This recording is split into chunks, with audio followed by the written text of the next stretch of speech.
श्री विश्वामित्र जी महाराज जब विदा लेके जाने लगे, दशरथ जी ने क्या कहा?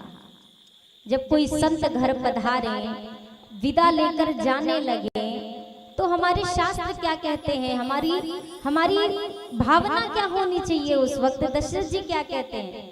नाथ सकल संपदा तुम्हारी। प्रभु, ये जितनी भी मेरी संपदा है ना, ये सब आपकी है। ये जो भी अयोध्या है, मेरा जो कुछ भी है, सब आपका है। विश्वामित्र जी ने कहा सब मेरा है, तो फिर आप कौन है? दशरथ जी का जवाब देखिए, मैं सेवक समेत सुत नारी।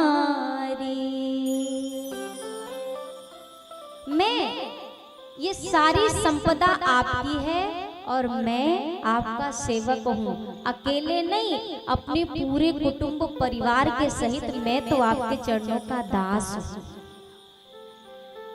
और हे नाथ, मुझे नहीं पता कि मेरा ये तन कब तक रहेगा। चौथेपन की आयु में है, मालूम नहीं कब शरीर साथ छोड़ दे। तो ऐसा नहीं कि मेरे तक ही यहाँ अयोध्या पर कृपा रहे आपकी, मैं ना रहूं तो मेरे बाद आपको क्या करना है? एक प्रार्थना है, करे हूँ सदा लरी कन पर छो। मैं ना रहूं ना, तो मेरे बाद भी मेरे इन बच्चों पर अपनी कृपा बनाए रखना, दर्शन आप देते रहना। और जब तक मैं हूं तब तक दर्शन देते रहे मुनि मोह।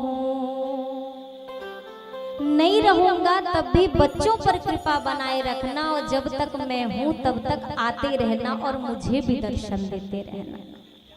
कोई महापुरुष कभी आपको मिले तो उनसे ये ना कि ये महाराज व्यापार में घाटा हो रहा है, बिजनेस कैसे बढ़ेगा, बच्चा कैसे आगे बढ़ेगा, ये मत पूछिए। बस उससे एक बात ये पूछिए, पुनः कब दर्शन होगा, पुनः कब दर्शन मिलेगा, कब वापस आपके चरणों की रज हमारे घर पर पड़ेगी। श्री अयोध्या कांड की कथा जो प्रारंभ हुई है, बाल कांड की कथा, जीवन में आनंद आए, जीवन में सुख समृद्धि हो तो कैसा व्यवहार मानव को करना चाहिए, ये सिखाती है। और श्री अयोध्या कांड की कथा जीवन में जब संघर्ष का समय आए तो जीवन को कैसे जिया जाए, अयोध्या कांड की कथा ये सिखाती है। जीवन में हमेशा सुख का होना लाजमी नहीं है, ये कोई जरूरी नहीं कि जिंदगी भर आपको सुख ही सुख मिले। कहते हैं ना, सुख और दुख एक सिक्के के दो पहलू हैं। जीवन भर यदि आपको सुख ही सुख मिलता रहेगा तो आपको सुख की कीमत ही नहीं पता चलेगी। जब दुख के बाद एक छोटा सा भी सुख आता है तो बड़ा कीमती लगता है, बहुत आनंद आता है। तो सुख दुख तो सदैव लगा रहता है।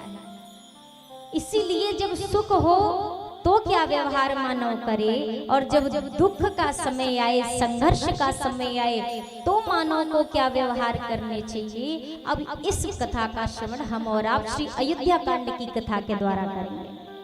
तो आइए श्री अयोध्या कांड को प्रणाम करते हुए हम और आप श्री अयोध्या